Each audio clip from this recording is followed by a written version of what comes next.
ایک دفعہ رسول اللہ صلی اللہ علیہ وسلم بازار سے گزر رہے تھے، اور وہاں پر نا ان کی ایک شخص کے پاس سے وہ گزرے جس کا نام تھا رکانہ۔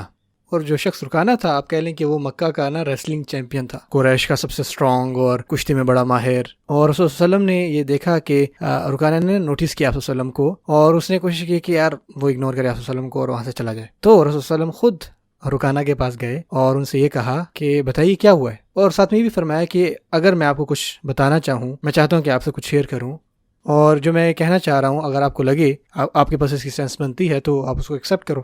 تو اس نے آپ صلی اللہ علیہ وسلم کو یہ جواب دیا، رسول اللہ صلی اللہ علیہ وسلم کو، کہ اگر آپ میرے ساتھ کشتی لڑیں اور اگر آپ مجھے اس کشتی میں ہرا پائیں تو میں سکون سے بیٹھوں گا اور آپ کا جو بھی پیغام ہے میں اس کو سنوں گا۔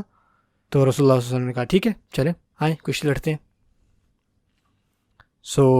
میدان سجایا گیا، کچھ لوگ وہاں پہ اکٹھے ہوئے اور رسول اللہ علیہ وسلم بھی تیار ہوئے، وہ بھی تیار ہوا۔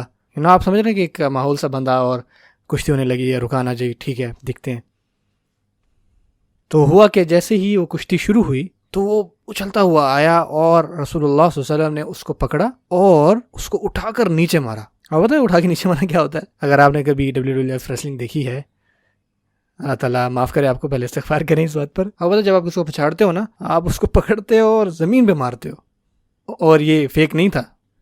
تو رسول اللہ علیہ وسلم نے اس کو اٹھا کے نا اس کو نیچے گرایا، اور اگر آپ کو اٹھا کے نیچے مارے نا تو آپ کا نا ایک دفعہ ہوش سارا ہل جاتا ہے۔ تو وہ اپنے سینسز میں نہیں آیا اور وہ بڑا حیران ہوا، اس کو کچھ وقت لگا ریکور کرنے کے لیے، اور اس نے رسول اللہ علیہ وسلم کی طرف دیکھا اور یہ کہا کہ کسی نے، حیرانہ تو مجھے دور کی بات ہے نا، کبھی بھی کسی نے مجھے ایسے اٹھا کے نیچے نہیں پھینکا، مجھے نہیں سمجھ میں آیا کہ آپ نے کیسے کیا ہے، ذرا ایک دفعہ پھر کرتے ہیں۔ تو دوبارہ اپنے بھی پوزیشنز پر گئے، جیسے ہی مقابلہ شروع ہوا تو رسول اللہ علیہ وسلم نے پھر سے اس کو اٹھایا اور نیچے گرایا، پھر سے پچھاڑ دیا۔ اب وہ پورا شاکڈ ہے، وہ کہہ رہا ہے یار یہ کیا ہو رہا ہے بھائی میرے ساتھ۔ دوبارہ کھڑا ہوتا کہتا ہے کہ یار مجھے نہیں پتا کیا ہو رہا ہے، ایک دفعہ اور کر کے دیکھتے ہیں، ٹھیک ہے نا، ایک دفعہ پھر ذرا آئے۔ اگین وہ اپنی جگہوں پر گئے، دوبارہ سے وہ کشتی سٹارٹ ہوئی تو رسول صلی اللہ علیہ وسلم نے پھر اس کے پاس گئے، اس کو اٹھایا اور اس کو پھر سے پچھاڑ دیا تیسری دفعہ۔ اور اس وقت تک جو ہے نا رکانا وہ دوبارہ بیچارہ اٹھ بھی نہیں پایا صحیح سے، 2-3 منٹ تک تو اس کو ہوش ہی نہیں آیا، اس کے ہوش اڑ گئے، پورا شاکڈ تھا وہ۔ فائنلی اٹھتا ہے اور رسول صلی اللہ علیہ وسلم کو یہ بات بتاتا ہے کہ اس طرح تو مجھے کبھی کسی نے نہیں ہرایا، اور آپ نے مجھے 3 دفعہ پچھاڑ دیا، میں نہیں سمجھ پا رہا کہ کیسے ہوا۔ اور یہ اپنے آپ میں ایک بڑا زبردست قصہ ہے، لیکن اب یہاں بات ہے نوٹ کرنے کی۔ رسول اللہ صلی اللہ علیہ وسلم نے ان کو یہ فرمایا، کیا میں آپ کو اس سے بھی زبردست بات ایک بتاؤں؟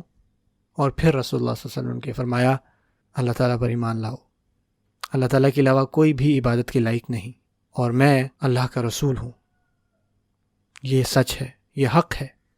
اور رکانہ نے کیا کیا؟ وہ اسلام لے آیا، اسی وقت جو ہے وہ مسلمان ہو گیا۔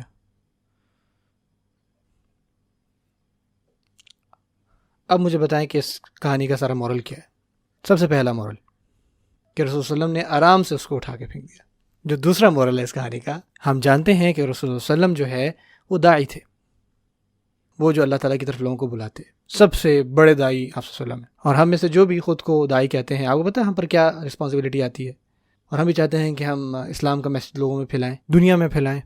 اب دیکھیں اس کا بھی ایک طریقہ ہے کہ آپ کس طرح پھیلاتے ہیں، ایک طریقہ ہے، ایک صحیح طریقہ، ایک فارمولا ہے جس پہ ہمیں عمل کرنا چاہیے، اور اس میں سے اس کا ایک حصہ یہ بھی ہے کہ جب آپ لوگوں کو دین کی طرف بلائیں، اسلام کے بارے میں بات کریں، لوگوں سے، لوگوں کو جانیں، ان سے رکھ رکھاؤ نہ رکھیں، ان سے اسٹریٹ بات کریں، نارمل رہیں، ان کے ساتھ کام کریں، ان سے بات کریں، اور ہمیشہ ان کو بس تبلیغ ہی نہ کرتے رہیں۔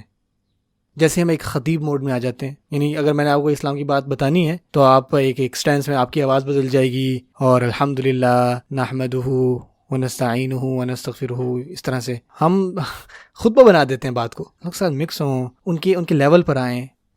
اور یہ سبحان اللہ کی قرآن مجید کی ایک آیت ہے جہاں پر اللہ تعالیٰ کیا فرماتے ہیں، ادع الی سبیل ربک بالحکمہ والموعظۃ الحسنہ، کہ لوگوں کو اپنے رب کے راستے کی طرف بلاؤ حکمت کے ساتھ اور خوبصورت نصیحت کے ساتھ۔ یہ حکمت تھی اور یہ خوبصورت نصیحت تھی جو رسول صلی اللہ علیہ وسلم نے دی۔